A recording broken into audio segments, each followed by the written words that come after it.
I was ready for war. Man, that for nigga real. was ready, man. He had a military mind. When he got on Death Row Records after we brought him to us, he and me sat down and he structured some shit to me that I never knew and understood to this day. The art of war. And it was Sun Tzu. Yeah, he was breaking this shit down to me. I was not a nigga that was listening back then. But he was telling me, look, this is how we gonna do it. Chain of command. Everybody on my team talk to me. Everybody on my team talk to Whoop. They don't talk to us. So it was like some different like shit. So it was a certain situation that happened when we was in police and Corrupt and him and got into it. And he said something to Corrupt and Corrupt said something to him and he looked at me and was like, nigga, this nigga ain't supposed to be talking to me, and I forgot all about the rules and shit. So then now him and Corrupt getting into it serious, like getting really into it. Did they fight? No, they got really into it, right? So then the nigga told Corrupt, he looked at me, he told Corrupt, he said, nigga, you ain't even on my level. I had a motherfucking outlaws fuck you up. And then Nate Dogg stepped up and said, what the fuck we supposed to do when that's happening? And then Dad stepped up. Mm-hmm. And then it looked like it was finna go down. And then MC Hammer stepped in and Suge stepped in and they put water on the fire and it fizzled down. But that was a situation where he was explaining war to me and I didn't understand it and I didn't relay the message to the homies. And it could have went bad based off of him trying to give me a military mind that I didn't have and wasn't prepared for. Damn. So what do you think about all these artists calling themselves the new Tupac and I'm just like Pac? I mean, you can say that. I mean, basketball players, football players always emulate somebody that they want to be. It's not my right to say that you can't say that, but if you're going to say that, you should know the history of who this man is and understand what you're trying to become and what you're, emulating because he was a great person, not just a rapper. Don't look at the thug in him. Look at the humanitarian work, the songs that he wrote for women, the empowerment that he gave to black women, the songs he wrote for mothers, and just the things that he did that was out of the box. We only want to highlight the hit him up and all of the beef that he had, but it was things that he did that was so real. For example, I was getting into it with my girlfriend at the time, and we just kept getting into it, and all of the niggas on Death Row Records was like, man, fuck that bitch, nigga, you Snoop Dogg, you can have any bitch you want with you, some hoes, nigga. And that nigga Tupac came to me and said, man, fuck what they talking about. That girl love you, you need to marry her. And I listened to what he said, and I married my wife, and like 20-some years later, we still married. Wow. So it's like, this is the shit that this nigga did that nobody's seen. You only seen the ignorant side. Nigga, let's fuck him up and wop the woke. But he was a real, loving, caring, compassionate man if you really knew him. And if he loved you, he loved you hard. Harry Potter and the Deathly Hallows.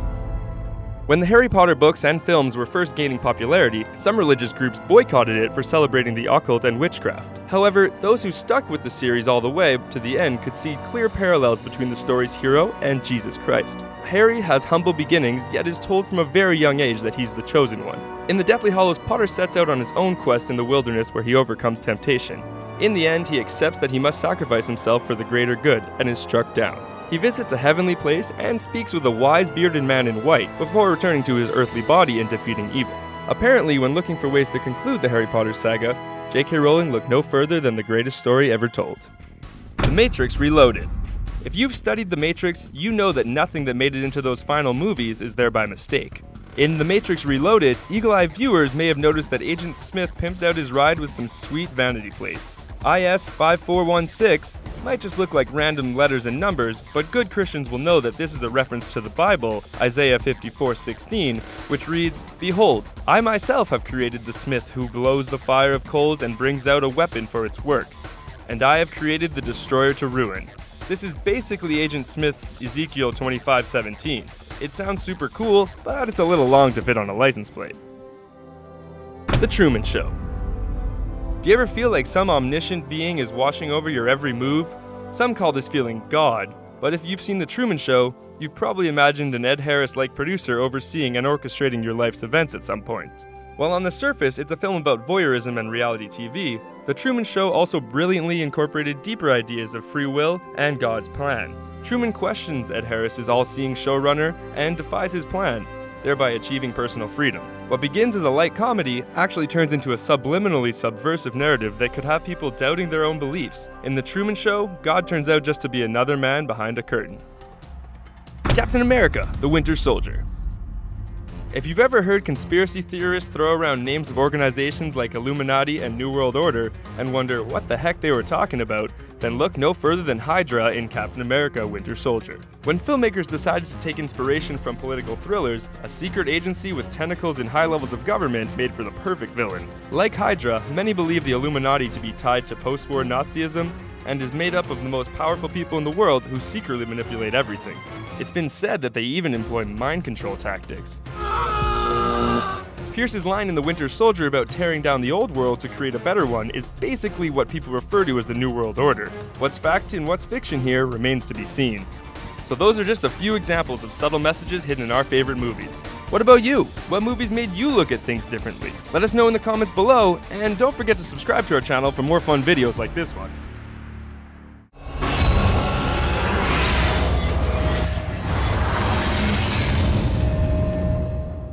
Jam Master Jay got shot and killed. Pac got shot and killed. Biggie got shot and killed. X just got shot and killed. It's a shame.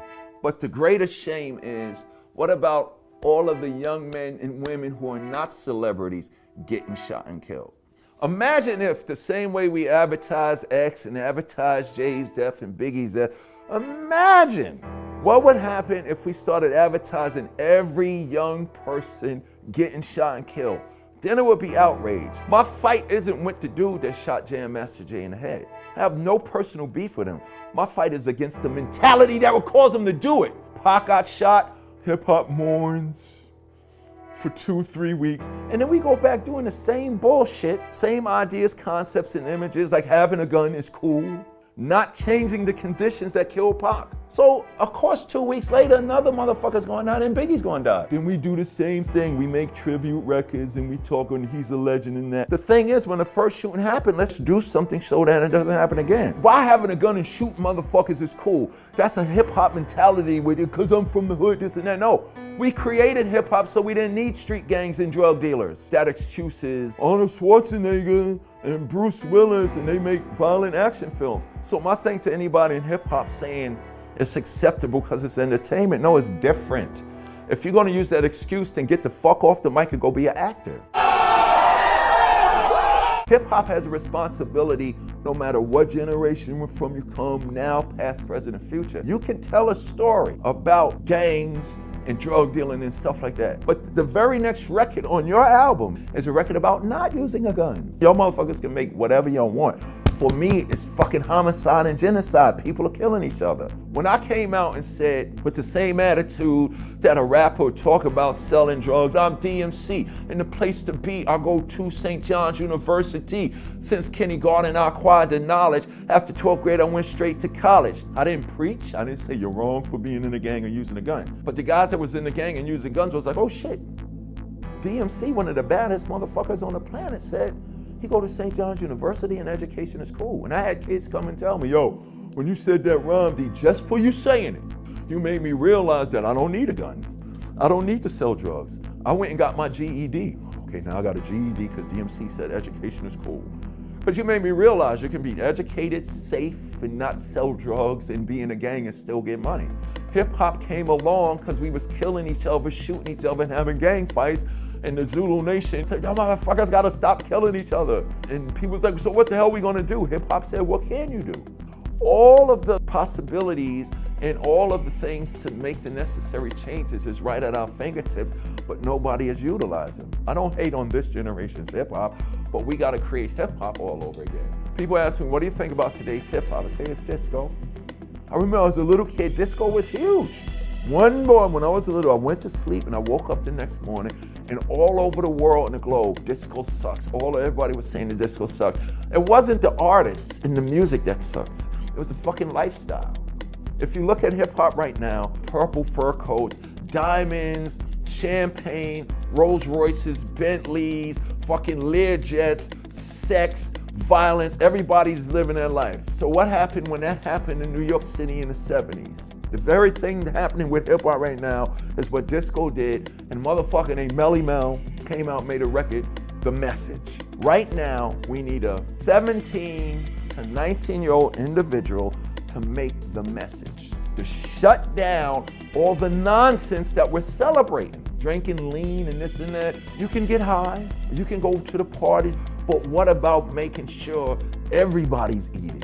That's what hip hop did. Hollywood was coming to New York to party at Studio 54 with their Bentleys and their Rolls Royces and their fur coats and their champagne and their reefer and their heroin, and they was having fucking sex everywhere with the glitter balls. Look at disco in the 70s and look at hip hop. Motherfuckers was dressing crazy and this and that. So it took some young boys and girls who weren't politicians, and this motherfucker stepped to the mic and said, "It's like a jungle sometimes. It makes me wonder how I keep from going under. Don't push me." Right now, motherfuckers is close to the edge. Trump is bugging out. Hip hop has just totally gone insane. Right now, hip hop is just fun. They announced hip hop is the #1 music and it's overtaken rock. Why did they make that announcement at the time when hip hop is at its most disrespectful and ignorant? It's always been #1, but why didn't they make that announcement when Public Enemy was killing? Why didn't they make that announcement when KRS-One was killing? Okay, yeah, because there's more downloads and streaming and stuff like that. There's more people listening to hip hop at the most fucking stupid, ignorant time in its history. You should have said that 50 years ago when it was competing with rock. I opened for ZZ Top. We opened for The Clash. Why didn't you announce it then? Why? Because we were clean and we didn't curse and it wasn't about sex and shooting? But it's a problem when you say it's popular now because motherfuckers are shooting, killing X and taking Xanax and all of that. Don't announce that shit. Play some fucking records about the kids not doing it so another X don't gotta die. That's the problem. When we created hip hop 45 years ago, things started to change. The powers that be started to notice something. We need groups that look like Migos rapping like De La Soul. We need a guy that looks like Lil Wayne talking like KRS-One. We need a guy like Drake making records like Chuck D, a Public Enemy doing. I'm not talking about to sell records and be #1 rappers, to see change in the everyday lives of our people. Somebody said 10 years ago, if aliens came to Earth and looked at hip hop in the last 15, 20 years, they wouldn't know what was going on.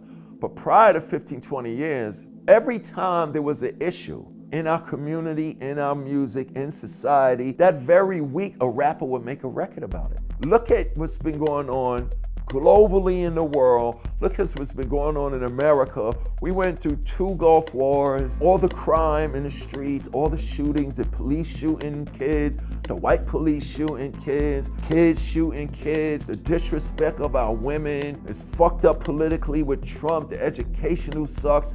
They're taking all the necessary programs that work out of all the communities and nobody's talking about it. Not just the rappers, none of the rock stars or none of the pop stars are addressing the issue. There was a time where as soon as something happened in media that was happening historically, we all jumped on it.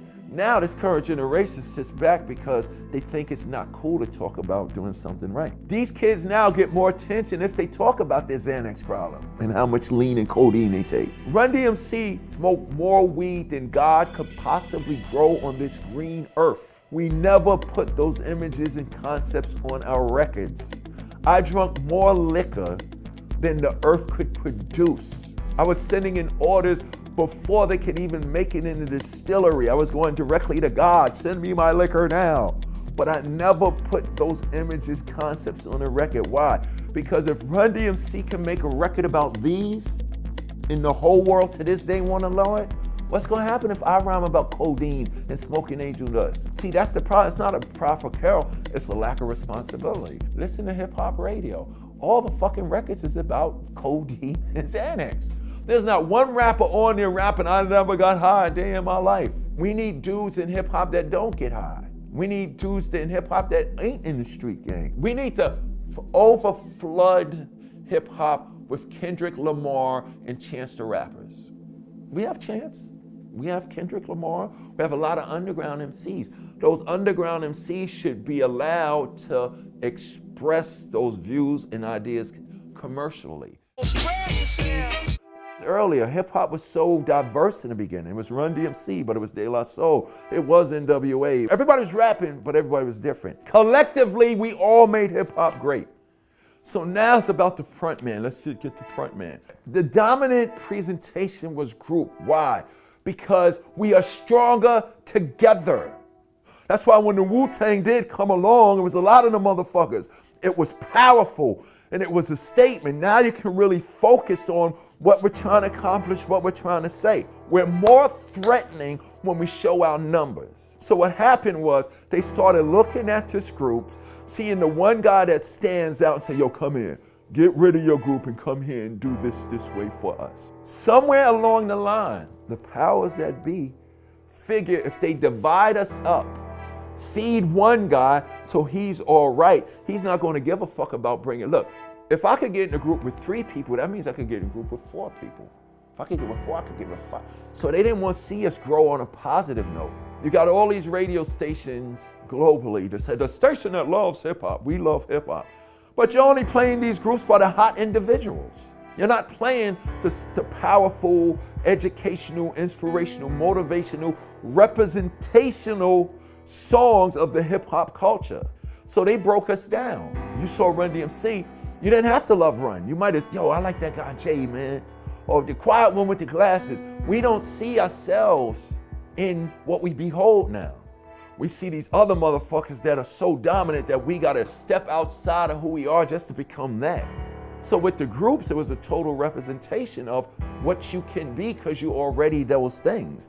Now everybody's lying, cheating, and fronting to act like they take jets, to act like money's important, to act like they got a lot of girls, to act tough. So all of those things is missing right now, and that's why hip hop is stagnant. I'm not talking about the business of it. They selling records, they touring, they getting money. I'm not trying to take livelihood from anybody else. What's lacking is the responsibility that comes with this hip hop to make the change necessary that nobody's going to do for us.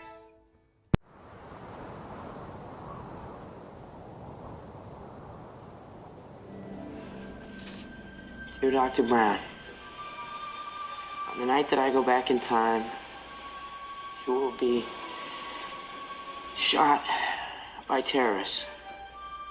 Please take whatever precautions are necessary to prevent this terrible disaster. In the 1985 classic Back to the Future, at a scene called the Twin Pines Mall, we will bear witness to a sudden surprise terrorist attack, perpetrated by a group of Muslim terrorists. The attack is at the Twin, which is a reference to the Twin Towers.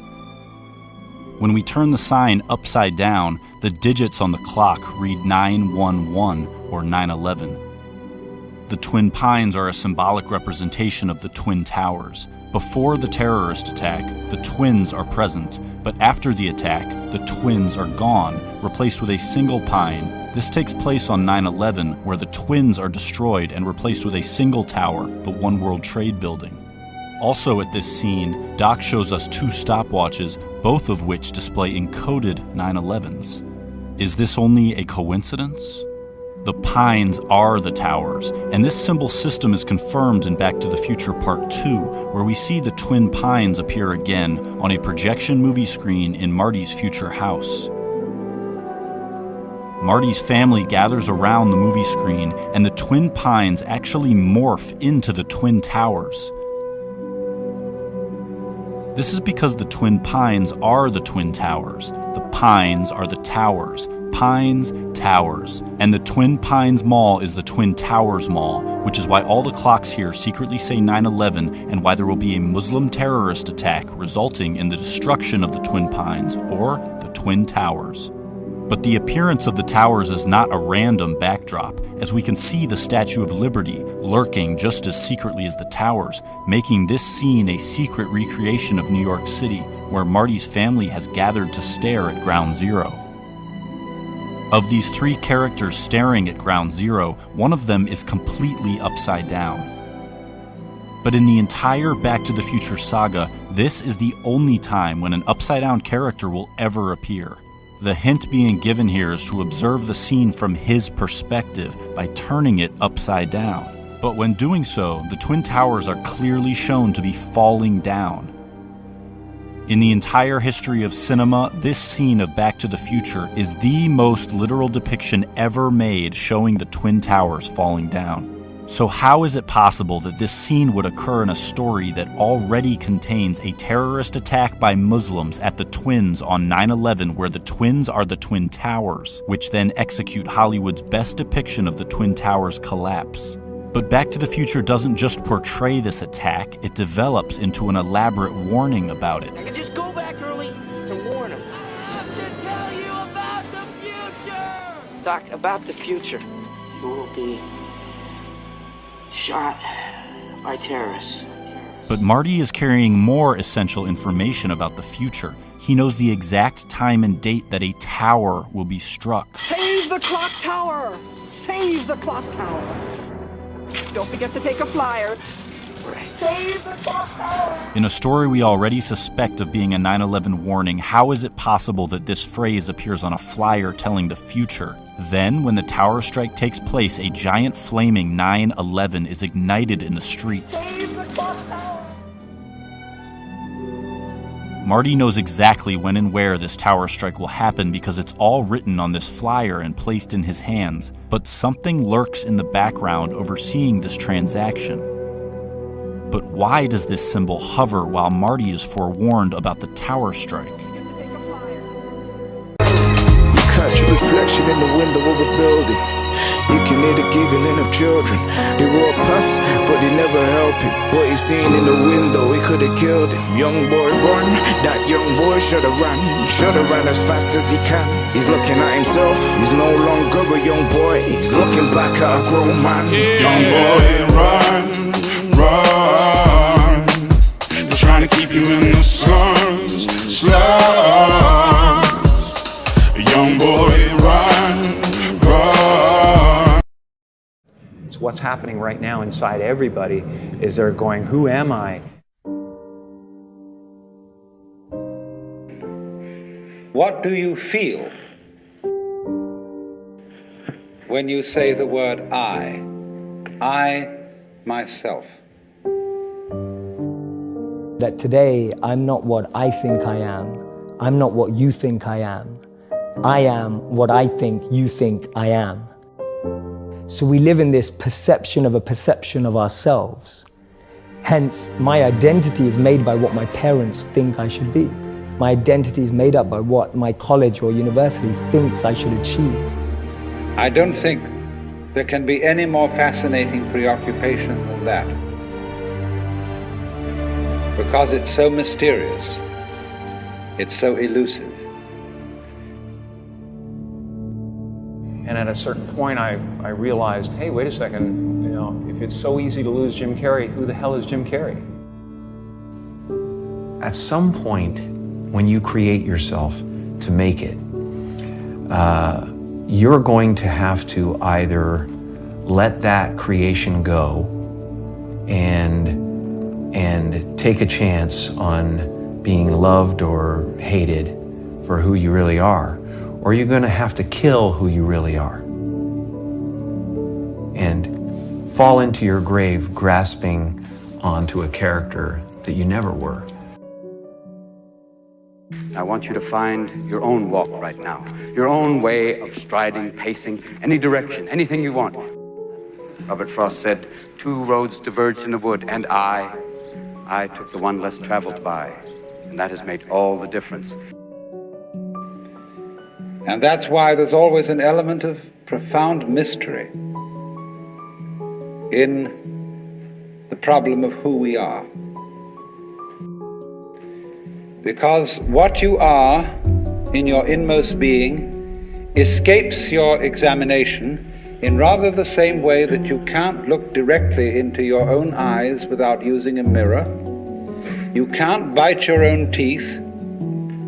You can't taste your own tongue, and you can't touch the tip of this finger with the tip of this finger. Doesn't it really astonish you that you are this fantastically complex thing, and that you're doing all of this and you never had any education in how to do it? You know, and then at some point of your life, you have to go, I don't care what it looks like. You know, I've found the hole in the psyche, and I'm going through, and I'm going to face the abyss of not knowing whether that's going to be okay with everybody or not. I believe that if we are honest with ourselves, that the most fascinating problem in the world is who am I? What do you think you are? We speak of coming into this world. We didn't. We came out of it. You and I are all as much continuous with the physical universe as a wave is continuous with the ocean. The ocean waves and the universe peoples. Basically, when you're really firing and it really works, it's like musicians have said it, or writers say it, it's just, you're just channeling. That's why you say that divine inspiration, what just passes, you're just letting it through you.